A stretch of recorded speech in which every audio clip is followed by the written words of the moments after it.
everybody. Welcome to InPsightRadio. I'm your host, Danielle Egnew, and you are a fly on the wall to everywhere. How are you hanging in there? Especially if you're living in the United States. How are you hanging in there? Holy moly, what a week. Coming at you today on the 5th of June of 2020. And oh my goodness, what devastating, sad, horrible things have gone on with the death of George Floyd. And we've been seeing protests and looting and rioting and all kinds of things and people protesting the protesters and just a lot of craziness out there. And I just want to let everybody know that even though these absolutely mind-bogglingly awful things are happening right now, it honestly is going to get better. And I'm not making light of the death of this man at all. I'm simply letting you know that I peeked ahead in the ethers and that sickening death of that man is not for nothing, okay? There's going to be so much social change. There's going to be long overdue legislation. There's going to be all kinds of things that come out of this horrible death. So though our country is mourning, though many of us have been just gobsmacked by what we're looking at right now, even though it's, not 1963, but you'd think it was. I mean, really? 2020 is turning out to be a real wingding of a year. And one of the things that was so interesting before we went into 2020 is these angels just kept telling me that this was going to be this massively awesome year for the planet Earth and for humanity. And it was going to reset money, and we were going to have a different relationship with one another. And I kind of get where they're going at the end of all of this. Yet right now we're in the process of these transitions, and it's really for real right now. It's scary. I've had a lot of people texting me and writing me and emailing me and hitting me up on social media asking me if it's going to continue to be horrific. And, we do have a few more Old West hurdles to climb before we're out of the dumpster fire called the United States of America. However, it's important to note that we get through this by not only keeping our heads, but by keeping our hearts. And I've been watching some tremendous footage of amazing people in law enforcement, hugging people of color who are crying because this is so just demoralizing yet again for them. And watching these law enforcement officers truly become compassionate human beings. And I won't even say the name of the officer that choked George Floyd with his knee. However, that individual, when I saw that picture of that man on the news, that's somebody who, man, there were not enough beans in the bag on that one when I looked at him. And I thought, oh, God, wow. And the lessons we learn on turning a blind eye to a dysfunctional bully. Kind of like what's been going on a great big federal level. So it's very interesting that we're seeing this play out. And as horrible and awful and demoralizing and just heartbreaking as this has been, know that this man's death brings about some incredible change, not simply in the United States, but even in other countries. And I tell you what, I do not know what George Floyd's agreement with the universe was. I mean, all I can think of, he's like, well, okay, I'll do this one thing, but I get an all-expense paid trip to the Bahamas for the rest of my life in heaven. I mean, one cannot make sense of such a tragedy. Yet I can tell you that he has literally become the shot that has going to be and is heard around the world. So for those of you that are writing in asking, is this going to keep continuing and what's going on? I will tell you, if you've been following these podcasts, I was talking about militias coming online and whatnot in 2019 and also in the first part of this year. And now we're seeing that with the Boogaloo Boys and some other discontent people rambling around with their large bang sticks and doing all kinds of spooky, scary things. However, again, please understand that even though we're going to see a few more rough things in the news, gang, that June is when I saw the entire year of 2020 turning around.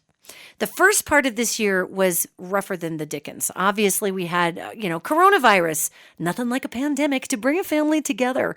We had murder wasps. Australia was on fire. We had freaky earthquakes places and bizarre tornadoes and multiple tornadoes tearing the earth apart. And we have the death of these African American people over and over again, ending with George Floyd, the latest person to die, and at the hands of law enforcement who are being careless. And it's just gross. It's gross. So the first part of 2020 really was a dystopian novel from the butthole of hell.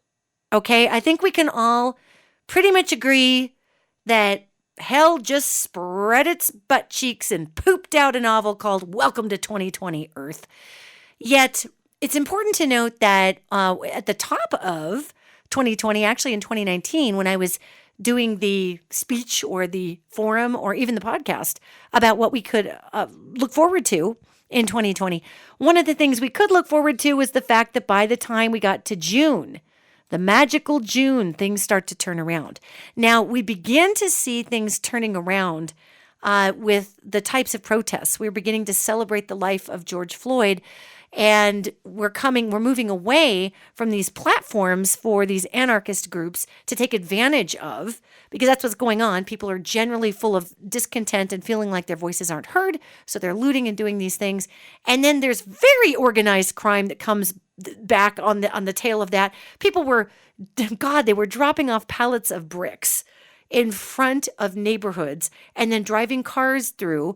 And people would jump out of the cars, grab the bricks, threw them through windows, go loot, get in the cars, and off they would drive. So that's obviously not discontent people. That's organized crime coming in to take advantage of a bad situation and a tragic situation. So one thing I can tell you here is that as we look at June forward, even though we have a couple of more Old West sort of things to get through, this is where it starts to turn around, and it starts to turn around in consciousness, okay? Now, this whole podcast is not about what went down with this just horrifying tragedy with George Floyd. That is not what the podcast is about.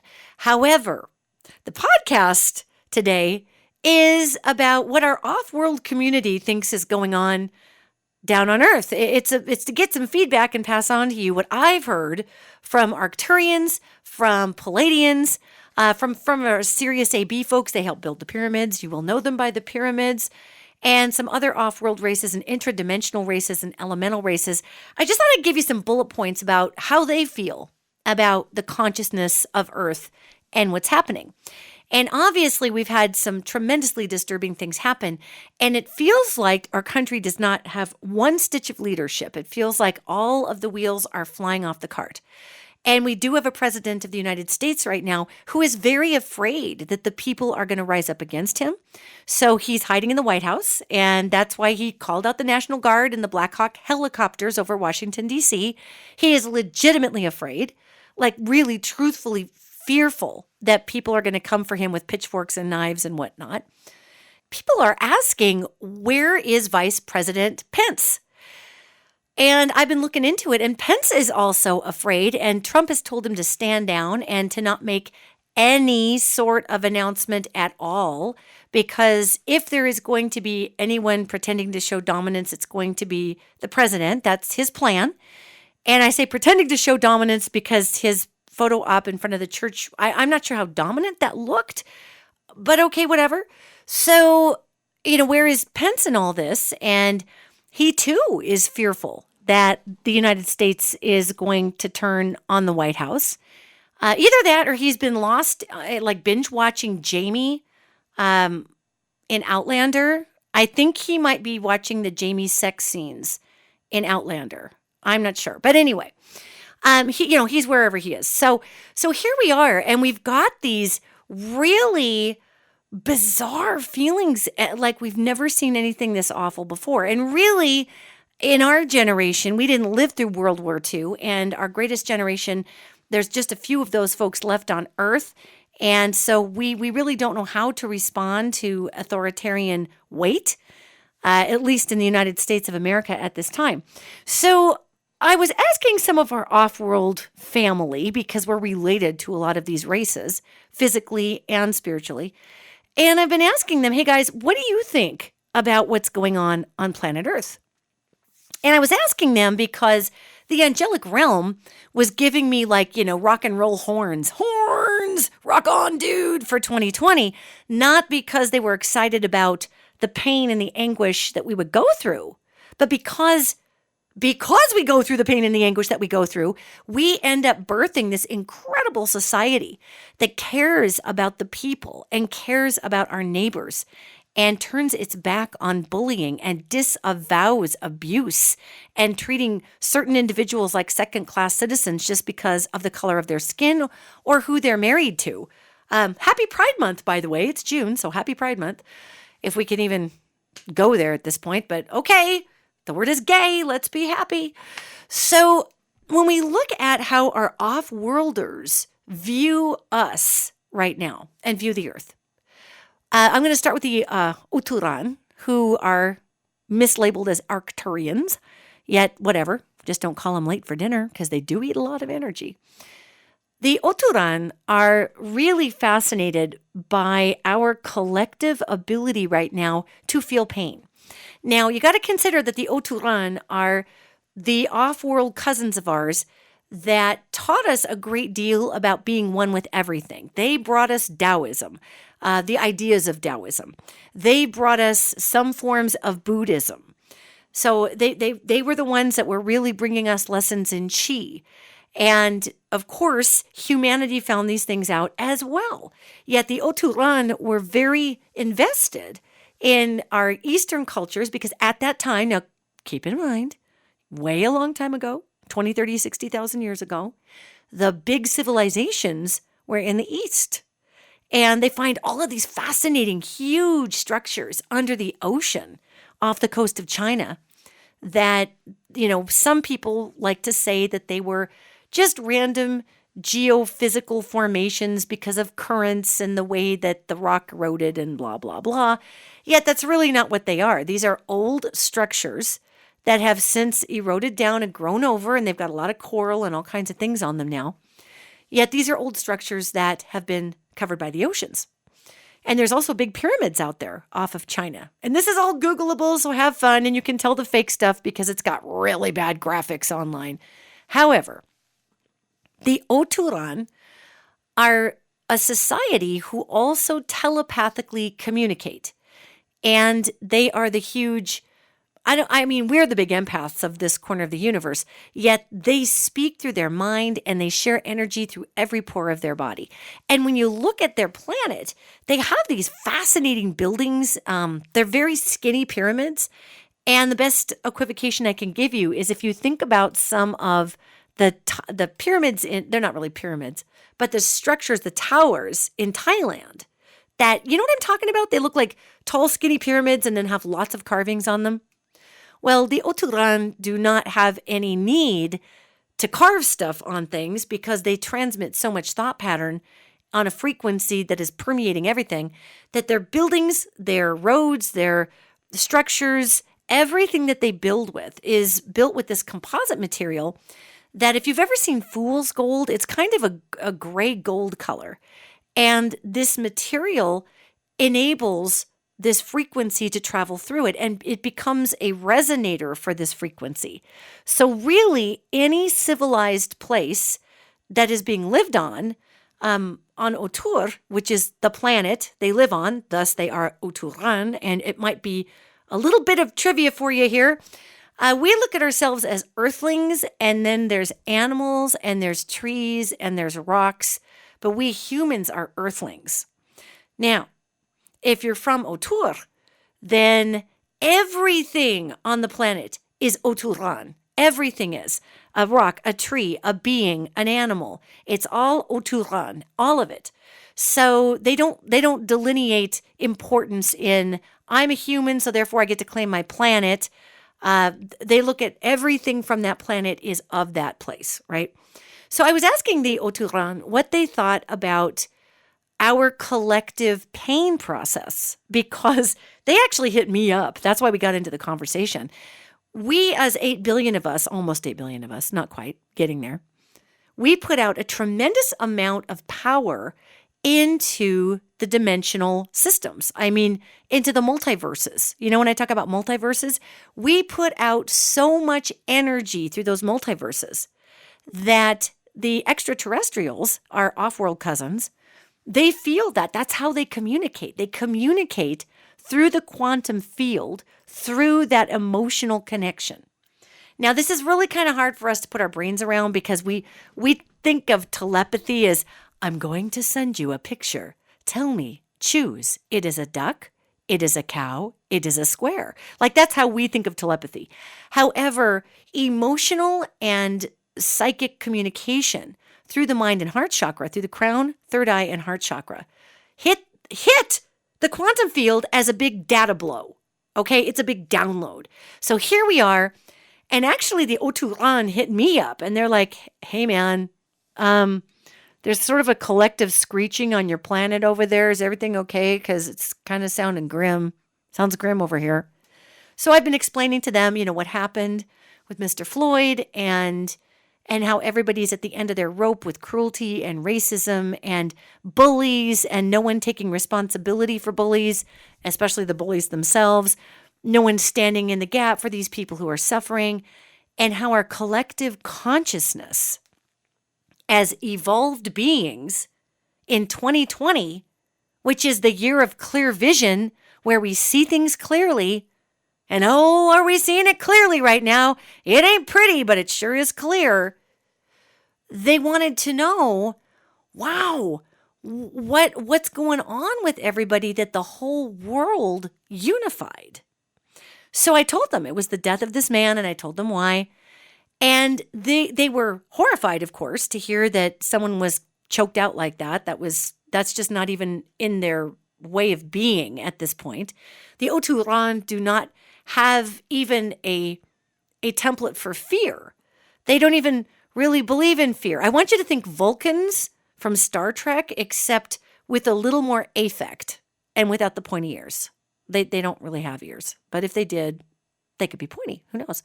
However, when they came and they said, what's going on? And I told them, and they realized this complete meltdown on the planet was inspired by one person.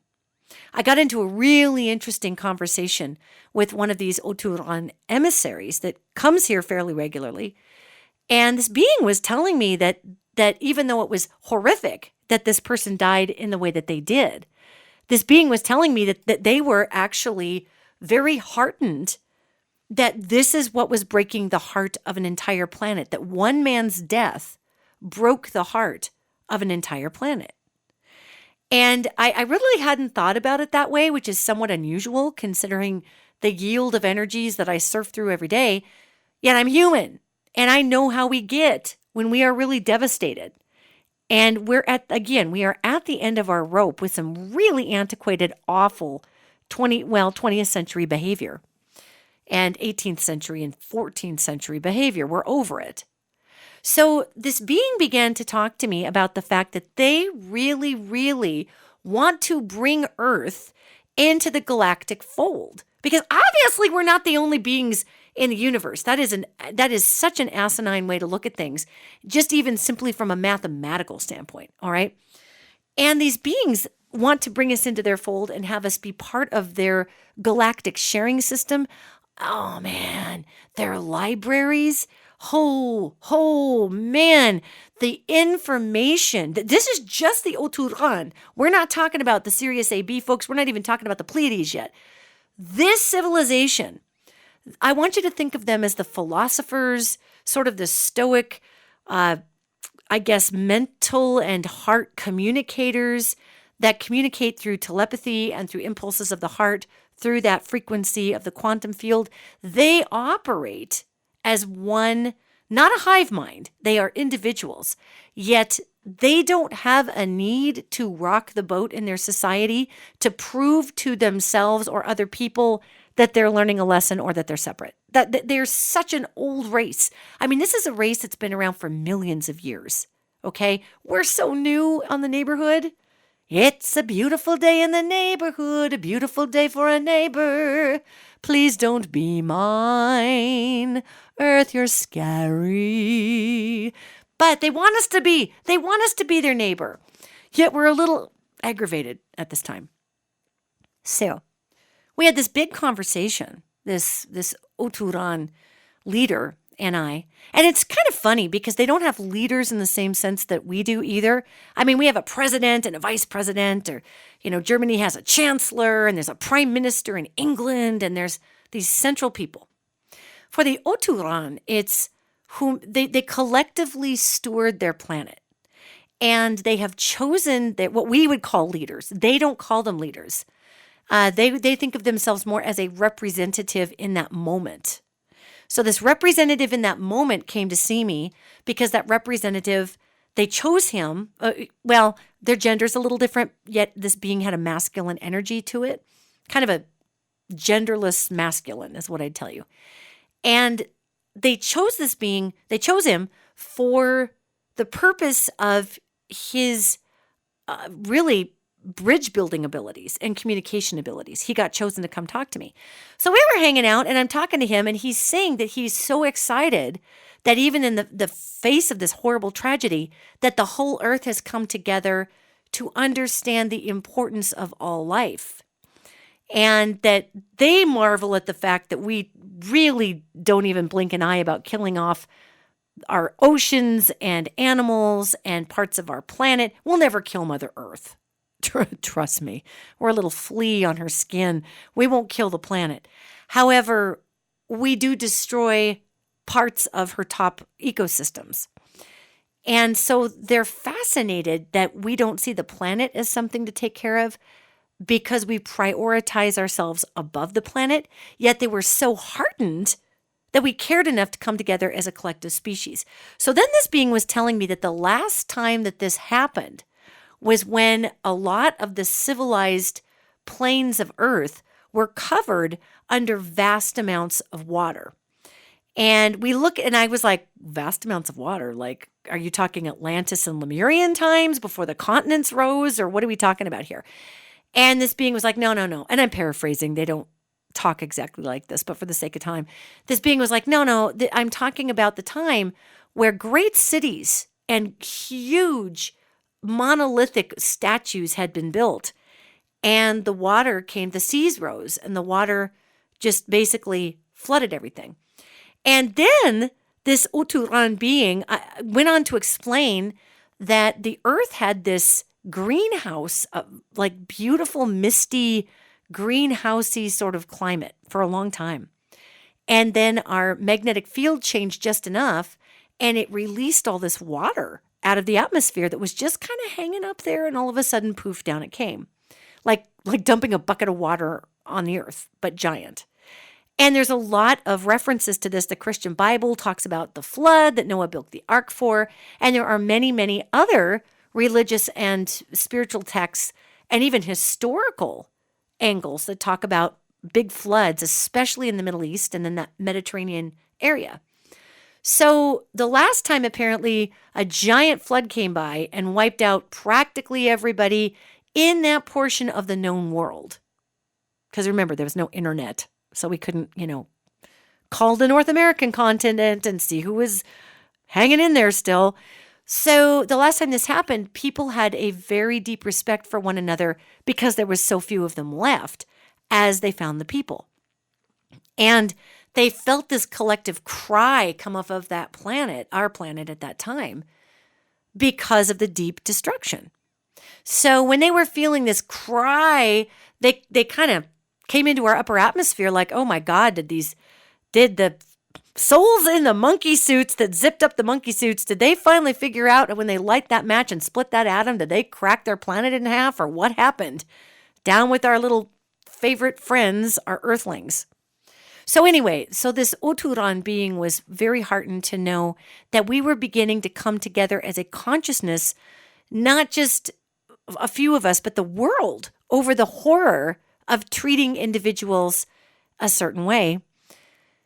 And so they are actually rooting for us. They're like, right on, come on, humanity, you got this. They want to see us be able to come together and use that same unified consciousness as we come together to be in this unified field of grief for the callous lack of compassion that would lend itself to kneeling on somebody until they just couldn't breathe anymore because of the color of their skin. I mean, they're looking at us like, well, it's kind of a harsh lesson. However, it's encouraging that y'all are getting it finally, because they would love to bring us in and share knowledge with us. And when I tell you they have a library that would knock you out, you know when people talk about the Akashic records? Have you heard that saying? I read the Akashic records, such and such will say. Well, the Akashic records, it's kind of a fancy way to talk about reading the quantum field. Yet, if I could give you a movie set where you walked in like Game of Thrones, where everybody was wearing the chains and the great libraries, and, it was just mind-boggling. The library on Oturan is 1,000 times cooler than that. I mean, there is no way, and because it's not all just books like we think of books. There is millions of years of information stored in this alloy or these stones, and beings that understand how to read the quantum field just go in there and just sit and download. Imagine, how your phone downloads something from Kindle. They just download and search anything that they want to actually get their hands on. Well, not really their hands, their minds. Yet they draw it through that quantum third eye. They draw it through the third eye, through the heart, through the telepathy, for lack of a better way to put it. And that's a very simplistic way to put it, and it's not exactly what they're doing. But I'm looking at the time here, and I want to stay on time with our podcast because I have 2 other off-world races to talk about their reflections of how we felt here, plus elementals. So they were happy to see that. They would love us to get online, and they are really rooting for us. And our off-world cousins from Otur are sending us a lot of love collectively. They're pushing that through the multiverse. They're pushing that through the quantum field, and they are giving us strength to stand up against that minority consciousness that wants to victimize. Because, we're their cousins. We have a lot of genetics that we pack from Otur in certain races on our planet, and so it's just fascinating to me to see them so excited and want to help, even though they are sending us a great deal of love, because our heartbreak was literally felt through the multiverses. We are over it, Earth. We've had it. And yes, I understand there are a few people out there who don't see what's wrong with racism and blah, blah. Gang, listen.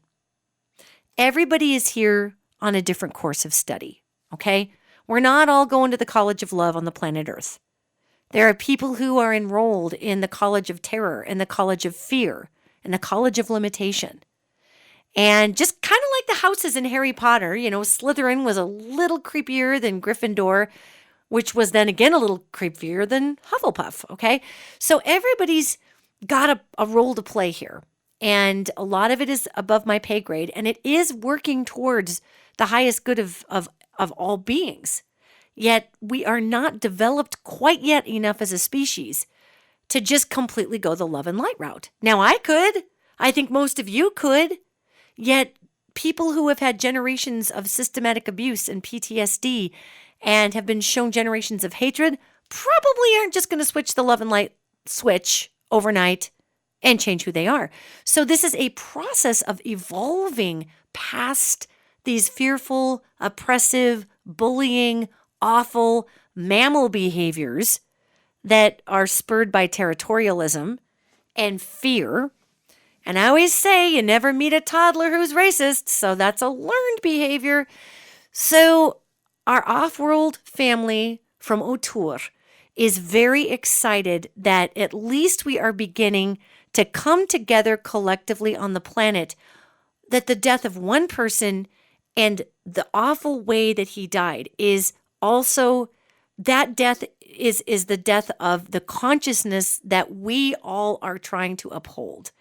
And an infringement upon one is an infringement upon the many. So they're sending us a lot of love. They're rooting for us. And maybe one of these days we'll quit being so aggressive And they can just kind of show up and be like, dudes, we've been waiting forever. You guys are so stubborn and a little crispy. So just relax, and we got cool information for you.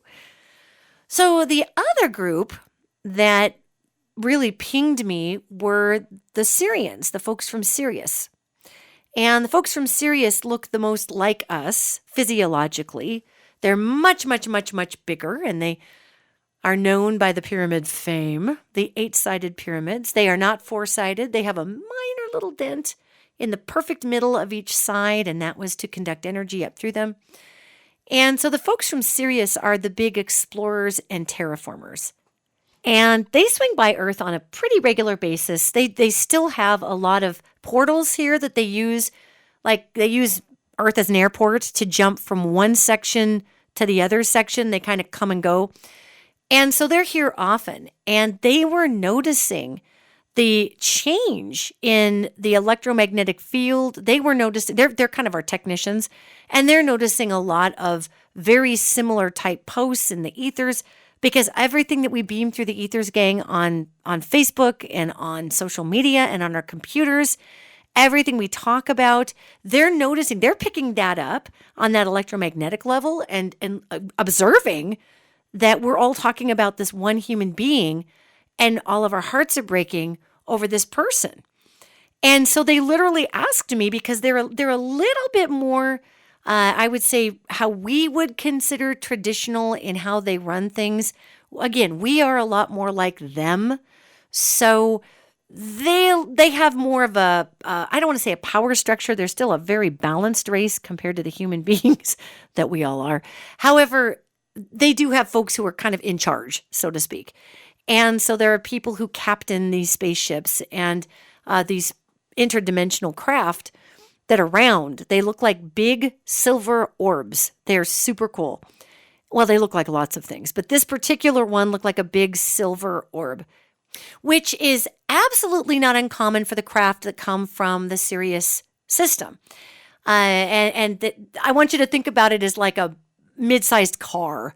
You know, it's kind of a mid-sized sedan. That's these round, all-purpose craft. And they can be tiny. They can hold from 2 to 3 beings. Well, the beings are bigger than we are. They're bigger than we are by a long shot. Big 15, 18, 20-foot beings here. However, they can hold 3 to 4 of these beings, sometimes 2 if they're little guys, or they can hold hundreds of them. It just depends. This one had about 25 beings in it. And if you will, the captain or the person in charge on that vessel, on that craft, was asking me, hey, as he was coming over, and they are more gender specific than the Oturan, who really are non-gendered in their body, yet they have more of a male or female chi running through them. So our good old folks from Sirius, they have a little more masculine and feminine body types. And they have an androgynous one too that's kind of in the middle there. However, this was a male, and the male had said to me, we were passing over and we're picking up all of this information about this one person. And they also are temporal travelers. They also travel using that mind telepathic body system. And they can just blink in and out of our existence in a thought. I mean, you have to understand the kind of technology that these races are utilizing, we don't even begin to have here, because we still honestly think that you go through space by packing a burnable fuel into a cylinder and igniting it and going put, put, put, put, put, put, put, put, put, put, put, put, put, all the way to the moon. So we don't understand that technology, and we still don't even understand that we are collectively connected as a species. So right now we can't keep up with their technologies. But anyway, this being from Sirius wanted to know what happened. So I explained the situation. And the being from Sirius, again, was excited, obviously not because of a death of someone. He found that pretty barbaric and awful. Yet the folks from Sirius do a lot of, how do I put this? Very kind eye rolling at us, because they were here during the time of the pyramids. So they're more familiar with our mammalian nature and our territorialism and our whacked out need to go crazy and pick up a rock and just like an ape in the forest, just bash somebody's head in. I mean, we do have all of that primate DNA in us, you guys. So let's not forget that, gang. However, they're a little more used to our violent nature than, say, the folks from Otur, even though they visit us often, the Arcturians. Yet this being from Sirius said that he was a little bit on the excited side, because if we could start to understand our collective capacity to work together, then we weren't going to have to go through so much anguish in converting the Earth into green energy and to getting away from fossil fuels that are messing up the planet. It's really interesting. Sirius, they are the terraformers. They are the explorers. So they tend to be a little more, I wouldn't say the word is critical, yet if they were human, they would be a little more critical of how we still rely on such old-fashioned technologies for energy, because they're a very science-based culture, and I mean, they're a very heart-based culture also. Yet they want to be able to share with us all of these natural energy solutions. And the way that they're the beings that power their craft with this really cool looking, how do I describe it? There's a cylinder in the middle of their craft, okay? And the cylinder, it's got a liquid in it. And the liquid kind of looks like, I don't know how to explain this. Like if you can think of, liquid mercury, right? But liquid mercury is gray and weird. This looks like the sheen on it. Remember CDs in the 1990s, music CDs? It looks like the sheen on a music CD. It's silvery, but it's got kind of rainbowy aspects to it. And actually the rainbowy aspects are particle harmonics. That is so cool.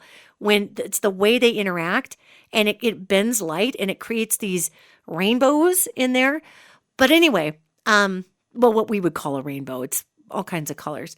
So that cylinder will rotate clockwise, counterclockwise, whatever. And these orbs have a hull inside of the middle hull and outside hull. There's like a center hull. And that hull rotates against the direction that liquid in this cylinder. And this cylinder, you guys, is only like, well, it depends on the size of the craft, but in general is like 6 inches wide. Sometimes it's 8 inches. Sometimes it's a foot. If it's a foot wide, it's a big honking orb, let me tell you. But anyway, when it rotates in the center, the other whole hull is rotating the other direction. And that creates an artificial gravity hull around the ship. And so we also see that technology in a lot of what we call Greys, their ships. And the Greys are part of the Otur family, although they're kind of a wild offshoot of them. And now the military has built automated Greys to scare people. And that's just another super weird podcast that we're not even going to get into today. However, this being from Sirius, I don't know how I got onto how their ships work. I'm so fascinated by their tech. Was basically telling us we really want to be able to share with you all of this energy tech, yet we can't because somebody's just going to take it and turn it into a weapon. So it is, they say, you know how we say, I will pray for you? They say, I will put you to my mind. And my mind is a collective mind. So they say, we will put you to our minds, meaning we will pray for you. And this transition that you're going through. And I said, well, thanks, guys. And they're always kind of busy, and I'm overly chatty for them, so we don't talk a whole lot. The folks from Sirius, they're kind of just the facts, ma'am, people. And as you can tell, I have a small loquaciousness problem, so they put up with me the best they can, honestly. So we get this magnificent feedback from Sirius that they really are encouraged by the way that we came together, because a lot of the technologies that we could use to better our planet and better our environment involve collective thought process, which again, we can throw back to the Otur, who run the whole planet on collective emotion, collective thought process. And for the Otur, this angel who's helping me with this podcast and is helping me describe all of this in such a short amount of time is giving me an example of octopi. If you've ever watched an octopus become threatened, it will change color and it will just wash color from one side to the other. And squid can flash different colors. I mean, these these beings, these aquatic beings are so amazing. So the reason they're giving me the analogy of an octopus just flushing color from one side to the other, I want you to think of that color as being a thought form that moves through a planet from one side to the other. And that's what happens on Otur. And these beings, obviously, they're living their lives, they're doing their thing, yet collectively they are moving the energy through the planet and through their own lives at the same time they're living their life. So they are very deeply connected and aware beings. And talk about being awake. If you're on Otur, you've got both your eyeballs open with toothpicks. I mean, you are awake because you are processing so much energy all the time. So our folks from Sirius AB out in that star system, they're a little more just the facts, ma'am, and they want to share the tech, but we're just not quite there. But they are heartened again, and they are, putting us to their mind. They're praying for us that we are beginning to see that if we come together collectively, we can do more than being separate. And they still don't get our racism thing. They're just a little mind-boggled by that, but they just consider us a very young species. Because we are. There's truth to that. Okay, I'm checking our time. We got just around 40 minutes left. So I want to shift over to the elemental kingdoms, just quickly, because the elemental kingdoms are so... they felt that big collective heartbreak, and they're just sitting there waiting for us to stop wrecking everything environmentally. And on one hand, they're looking at us like, well, have you killed each other off yet? Because how's that going to go? But unlike the folks from Sirius AB, who talked about the last time we collectively reached for tech from the earth was Egypt, was 10,000 years ago. That was the last time that the human species collectively called the star people down to the earth and said, show us what you've got, teach us how to build a pyramid, teach us why limestone conducts energy, teach us how to use the ley lines and the earth's natural electromagnetic fields to power something as huge as a pyramid so we can power cities, so we can travel through the galaxies, so we can travel interdimensionally. The last time we could collectively suspend our infighting to be able to reach up to the stars was 10,000 years ago. So that's why the Sirius AB folks were saying, hey, we're kind of excited about bringing in some tech again if you guys can get it together and stop trying to steal it from each other and just learn that your whole planet is a giant generator, okay? So then we go to the elemental kingdom, and the elemental kingdom is like, oh, come on. Are you guys done? Are you dead yet? Are you killing each other up there? What are you doing? They felt this heartbreak through the earth, and they all took a moment, like a moment of silence. Now, this is a big deal for the elemental kingdom and earthlings because we are not their favorite. I'm sorry, this is going to sound harsh, but it's true. They really kind of view us like a virus, or like if you have a pond in your backyard or a water feature and algae takes it over and you keep trying to kill the algae and the algae just keeps coming back and you can't do anything about it. That's kind of how they look at us because we are so mindless about our occupation on this planet with them. So it wasn't that I have big conversations with elementals. They don't really have big conversations with me. It was actually information that came up through a rock. And that rock was out on some property that my wife and I were looking at purchasing. And it was way up on a big plateau that was underneath of a mountain, in a mountain valley kind of thing. And man, this information came through the beings that care for those, those big granite rocks covered in lichen. There are the rock elementals or the rock people. They're not people, but the rock beings. And what I was just given, and they wanted to give this to me because as much as they don't care for us, they don't hate us. They just are disgusted by our ego, our avarice, our short-sightedness, and our bullish behavior and how we wreck everything. So when we all had a heart moment and all of our hearts cried out collectively together through this stone, came this incredible sense of, for like a nanosecond, this, we're with you. And that about shocked me to death. I double checked that with my angelic peeps. I said, are you, did this just come from the rock beings that they're with us? And these angels said, yeah, I mean, we were human for once. We felt something. We all broke in half because of what happened to George Floyd. We weren't just full of ourselves. We were full of another person's grief. And that meant we were thinking outside of ourselves. So for the elemental kingdom, they were kind of like, whoa, those crazy knuckle draggers, look at them. Oh, they're not thinking about themselves for 5 seconds. I suppose we should give them a nod. We're with you. And that was actually one of the most encouraging bursts of collective information that I'd received during this whole time. Because the elemental kingdom, I'll just stress it again, doesn't really care for human beings all that much. We're just too destructive and thoughtless for them.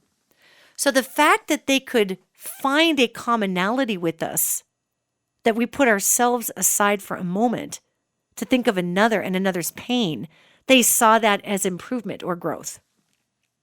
So even the elementals were like, hey, all right, you get one fist bump and now we're back to rolling our eyes at you as you dump plastic water bottles into the ocean, okay? Thank you. Please do not leave your toothbrush in the dirt when you go camping. Please take that plastic aberration out of here. But for this moment, we're with you.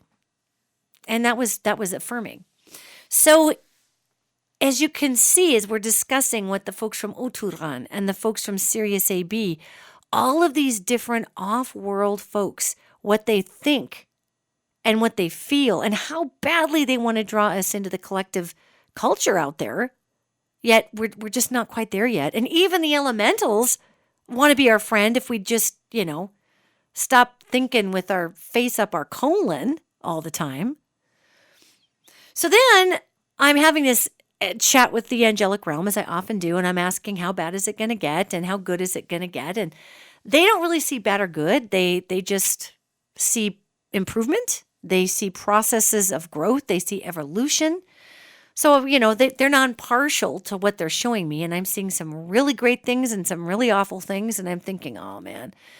Yet, during this slideshow, this cacophony of all choice, comes this big old blue beam of light. It just butted on in there. And that's what we call Paladians.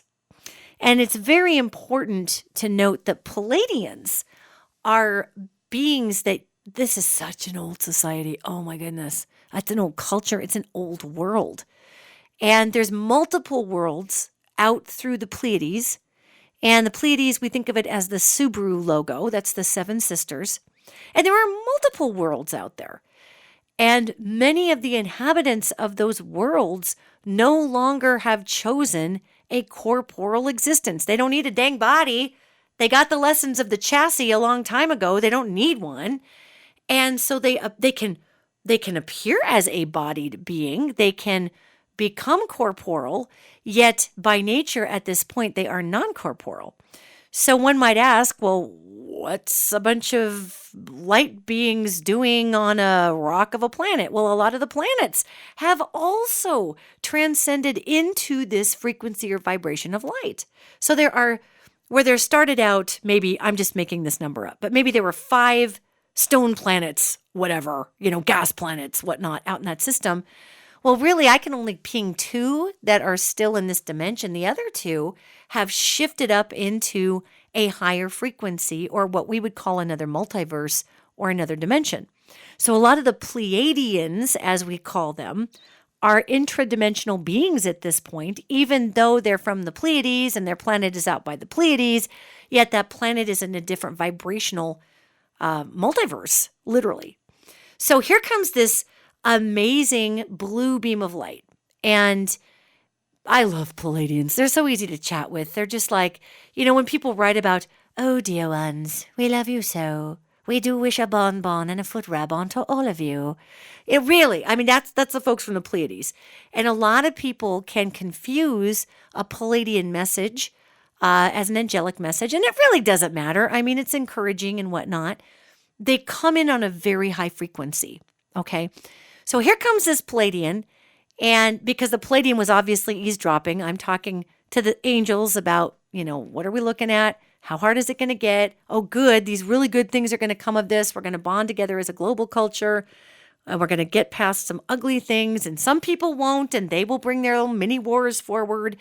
And, their little mini wars will kind of go nowhere because nobody really wants to fight with them. It's like a gang trying to have a gang in a turf war with nobody. That gets just really awkward after a bit. So the Palladian comes through, and this being from the Pleiades just downloaded me because, again, we're talking they're on a very similar frequency as the angelic realm. And they share information in a very similar way. So even though they're not speaking, they sort of sound like the computer on the original 2001 Space Odyssey, HAL. They're very just calm. Hey, man, how's it going? That's sort of their energy, I guess. But this being downloaded onto me, the 3 epochs of humanity. We are OS3, okay? We are the 3rd iteration of human beings that has crawled our way back from near extinction due to just global catastrophe and ice age and all kinds of things. And we little strays, there were a few strays left, and kind of like, how there's just very few tigers left on the earth or very few exotic animals left because in the 1800s, everybody killed them. Well, I want you to think about the earth like an animal sanctuary, and we had just a few stray Neanderthal and different kinds of hominins all over the earth that were trying to make it back. And every time we were wiped out, we wouldn't reproduce fast enough because we couldn't stay alive fast enough to catch up with how many times we were wiped out. And we go back on this planet hundreds and hundreds and hundreds of thousands of years. Not this latest version of us is about 100,000 years old. And if you listen to some science, they'll tell you that our version of humans was around only 20,000 years ago. Well, that's not exactly true. We go way back. And so our version of humans came up and had a little help from our off-world cousins. Like I was talking about it being an animal sanctuary. You know how we breed albino Bengal tigers so that there can be some albino Bengal tigers? Well, it's not that we were being bred, but let's just put it to you this way. We were being helped along so we wouldn't completely extinct out. And that really did involve pushing us forward in intelligence longer than, in a shorter time frame, actually, than it would have taken. It would have taken much longer to go through the natural selection period. And we had some heavy-duty extinction events coming up, like an ice age and other things, big volcanoes that were going to blow and put a layer of soot all over the atmosphere and cause what we would reference as a nuclear winter. So all of these beings, our off-world cousins, came in and kind of tossed a couple of genes in here and there, and I'm sure they worked out some sort of deal with God, I don't know, on, okay, well, if we help out a little bit, maybe we'll get, extra Ben and Jerry's when we get to heaven, who knows? But it all works out. So this Palladian being was downloading me with incredible information about what extincted us these other 2 times. And did you know that the middle version of us had weaponry that was energy-based, and we got too tribal and too crazy and just blew ourselves to smithereens? So this will account for that weird disappearance and fight against science. As we were coming back, we had destroyed everything. We had the ability, apparently, according to this Palladian being, we received technology. And again, the Sirius AB folks came by later in this last iteration of people and tried something a little different with the pyramids. Yet the first time, they were giving us these generators that were I don't want to say crystals, that sounds super hokey, yet they were made of crystals. If you look at crystals under a microscope, they have these microscopic thin layers of crystal that butt up against one another. And when you look at it, it looks clear, but there's lots of little ridges and these layers grow together. So what they had given us was the technology to be able to focus sunlight through these, I'm going to call them crystals, but that just sounds so 1970s Land of the Lost. It's so super cheesy. Yet they had given us this technology, shown us how to grow these cubes. They were actually cubes, these crystalline cubes that would capture sunlight. And then depending on the channels that were carved into them would literally create, like we would think of it as a laser beam. So this Palladian being that actually had a very feminine energy to her, although, again, no body here. So there was not, oh, look, you're a female. But this feminine being was talking to me about the fact that we destroyed each other with these. And we recognized that we could kill each other off with this technology. And one of the things we see evidence of this technology still in huge carved stones that were 60, 100, 200,000 years old, these structures that were made down in South America. And we think in terms of, oh my gosh, it must have been aliens. It was aliens that cut these blocks and moved these blocks. Actually, it was the aliens that brought us the technology to be able to use, it's like a laser, for lack of a better way to put it, through these cubes to cut the stones. And then they also showed us how to, with harmonics and sound, lift up blocks and move them. So this was what was going on in the middle portion. OS2 was doing this on the Earth about 200,000 years ago. And then everybody got crazy and the monkey DNA kicked in and everybody got territorial and pointed the cubes at each other and just obliterated everything. So then when we got back to being who we were, there was just a few of us around. And there was also some natural disasters that played into that as well. So this Palladian being is showing me how we nearly extincted ourselves 3 times over.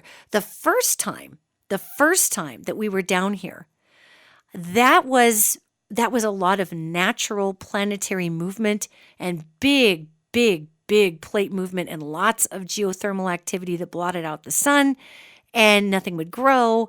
And so that literally, the first versions of human beings were blotted out by geothermal ash and just disease and big animals that ate us and all kinds of things. So it was the middle portion that we started to get our brains together a little bit, and they were trying to help us, and that got weird.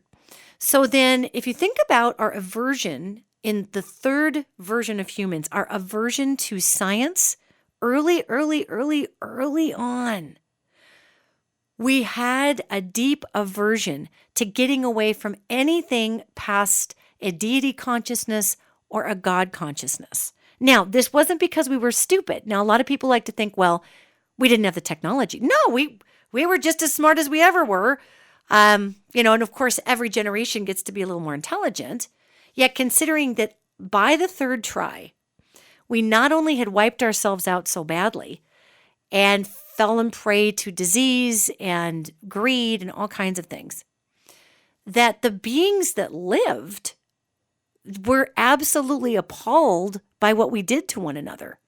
So they left all of that in the past. They didn't want anything to do with any sort of technologies that could, in essence, raise another tribe over another tribe to such an extent. And so they didn't pass it on in their teachings because they believed it was evil. So these are huge, super wide brushstrokes here, everybody.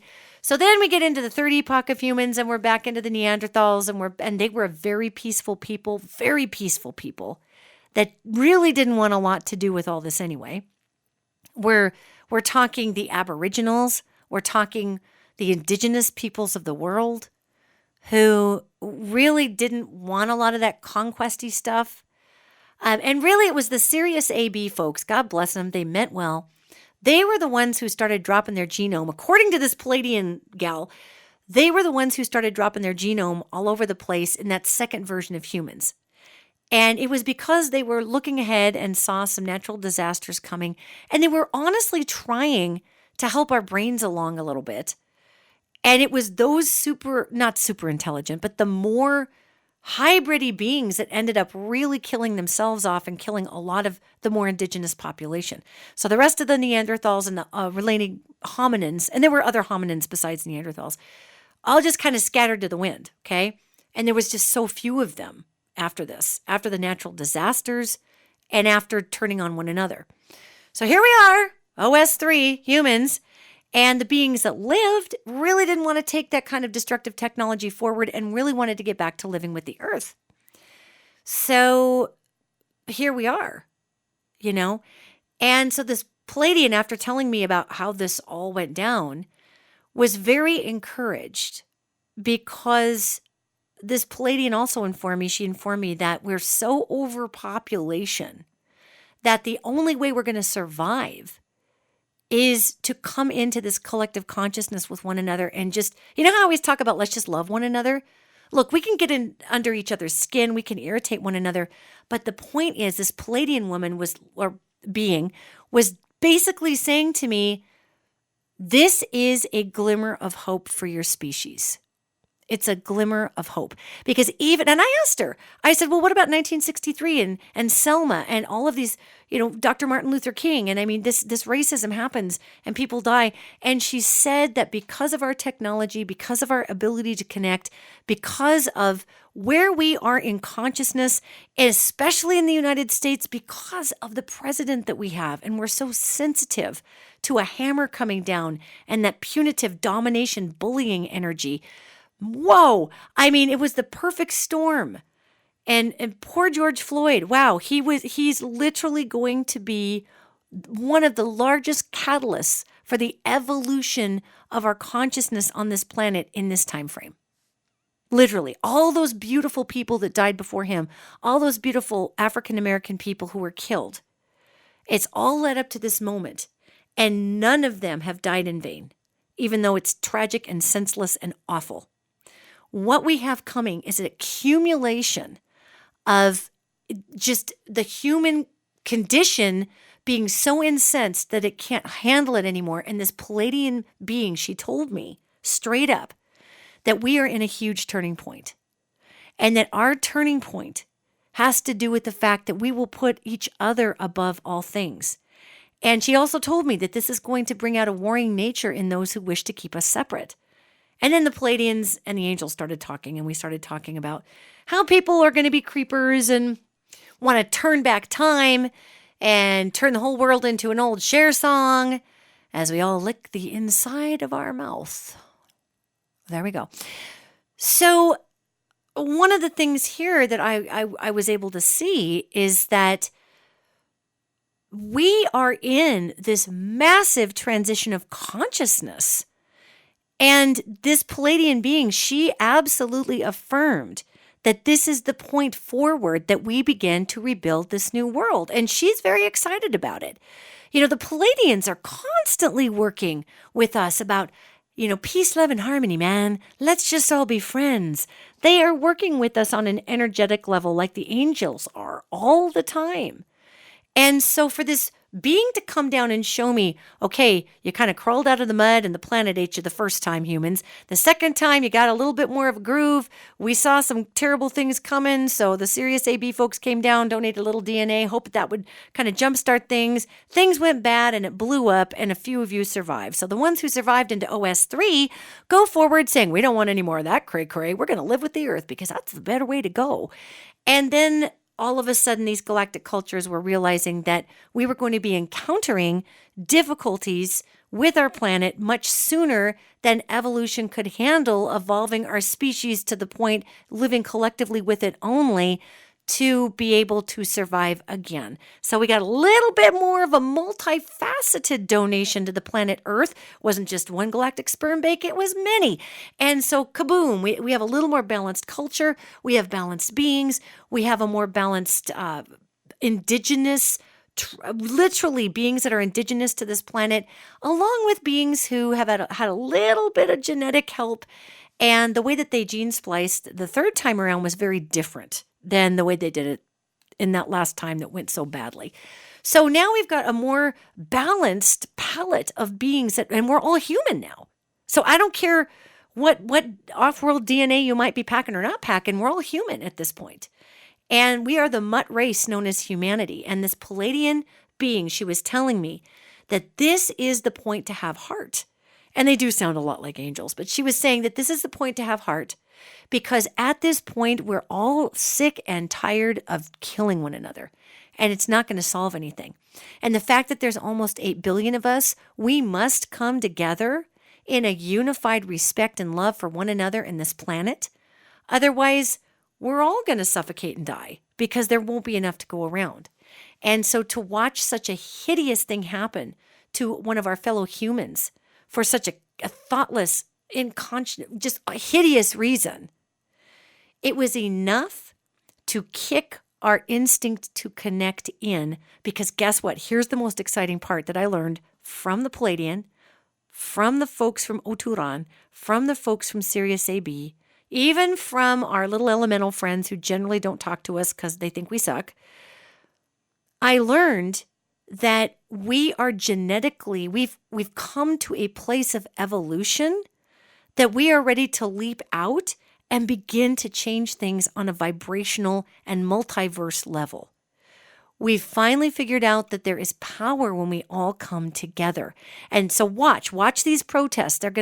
Obviously we're going to have angry people and we're going to still have some violence, but a majority of these protests are going to turn into these huge, meditative, amazing, vibe-raising, huge chanting of love and peace and respect, millions of people chanting this stuff, and it's going to change the ethers on the planet Earth.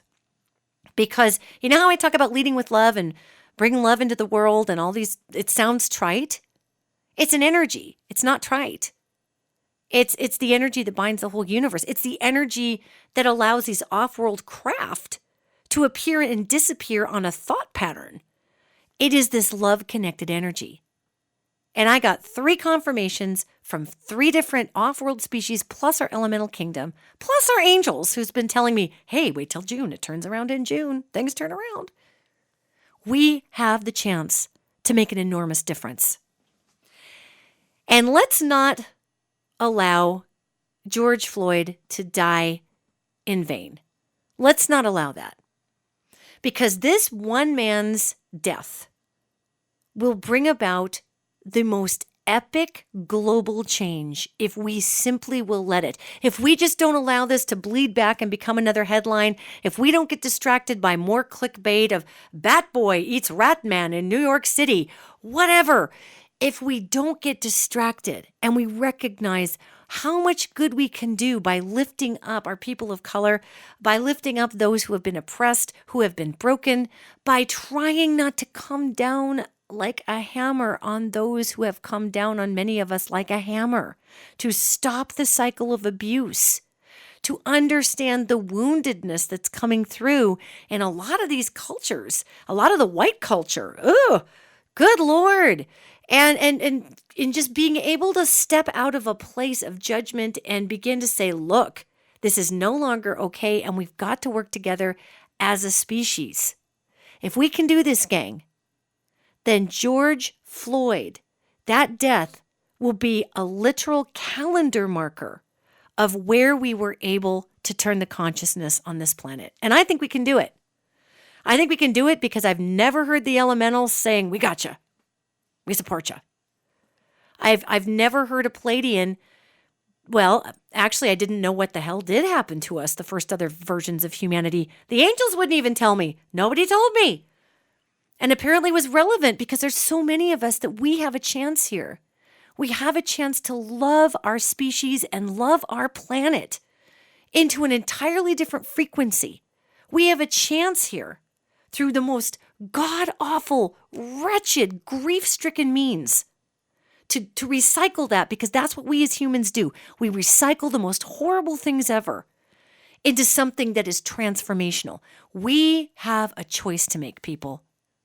Are we going to backslide and become just those same knuckle dragon, angry mud monkeys that throw rocks at each other's heads? Or are we finally going to connect with one another through the heart and begin to put other people before the selves, and begin to put the planet before the people, and begin to put the animals in the same place as the people, sometimes before them, because we're technically supposed to be the stewards of this planet and we're blowing it? What is our choice? Well, I tell you, I am choosing love. I am choosing to vibrate high. I am choosing to take this frequency and jack it up, because I refuse to allow all of these amazing, beautiful African-American people who have died at the hand of violence, our latest being George Floyd. I refuse to allow that example to be set ablaze for nothing. I refuse. Those are human lives. And if I can do anything, I can at least listen to these galactic beings. And if I can do anything, I can hear and understand that my role is to bring forward an evolved way of being. And that does not mean warring with one another. And it doesn't mean burning the house down. And I understand there's a lot of brokenhearted people out there. And this isn't a lecture on not to loot and burn buildings. I'm talking allegorically. We don't need to burn it down. We need to love it back. And we can do this. So let's take all of this information that we learned here today, put it in a place of the heart, be the best version of yourself that you can, lead with the power of compassion, lead with your hope, lead with the fact that, my God, even elementals didn't think we sucked for 5 seconds. That's a big deal. In spite of the dumpster fire known as Earth right now, we are doing something right in the midst of the horrors. So let's spread the right, so that the horrors have nowhere to be and no footing to be had. This is the power of nearly 8 billion of us. This is the collective power of me and you. We got this.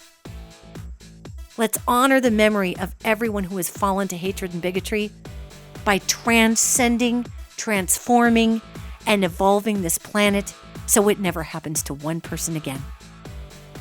I love you all. And I will see you on an evolved Earth next week.